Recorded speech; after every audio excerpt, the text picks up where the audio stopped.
Perhaps as we meditate upon God's Word, we should spend more time with Jesus in the Garden of Gethsemane.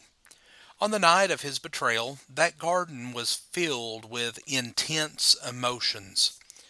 Do not just read what happened there, but take the time to try and feel the emotions. The emotions of the sleeping disciples whom Jesus rebuked.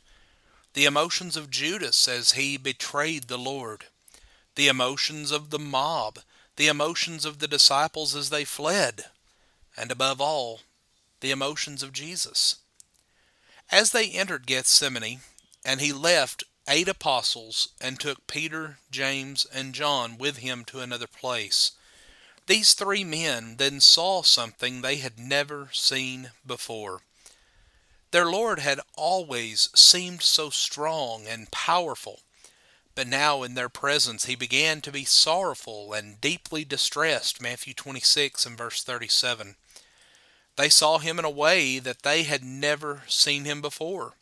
They heard him say, "My soul is exceedingly sorrowful, even to death. Stay here and watch with me." He went and he prayed, and then he came and he found them all asleep. And he asked them once again to watch with him, something they had failed to do up to this point. His soul at this point was even more burdened, and the Bible describes how great this burden was upon him. For it says, "And being in agony, he prayed more earnestly. Then his sweat became like great drops of blood falling down to the earth," Luke 22 and verse 44. He then returned to the 3 disciples and found them asleep again. And this time he did not wake them to share his grief and agony. He simply returned for the 3rd time and he prayed, "Not my will, but your will be done." Now friends, there are at least 2 ways that we can look at this very simple yet profound prayer of Jesus. One could look at it as though the burden was so great and he was just ready to quit, that the fight was not worth it. He was like a frustrated spouse or a teen who looks at the master and just throws up their hands and says, "Whatever, I quit. You win." However, this is not where Jesus was when he prayed to God. This is not a prayer of one who was giving up. This is not the prayer of one who had fought a losing battle. Nor was this the prayer of one who had no hope and was being driven by circumstance into surrender, into something that he was not willing to do.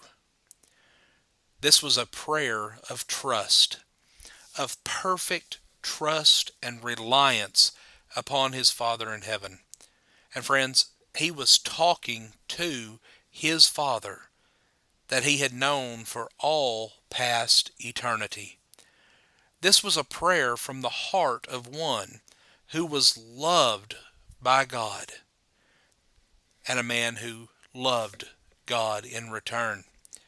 He trusted in God, and this changed him. Notice how he then began to change. As he looks up and he sees this great mob of people coming toward him, and as he sees one of his own 12, one of those closest friends and followers of his, leading this mob, coming to arrest him. The mob arrives, and he goes through the arrest, and the mockery of several trials. He entered Gethsemane in gloom, and he left this garden with a very strong yet calm assurance. He was a victim, but he understood that he was a victorious victim. But what made the difference?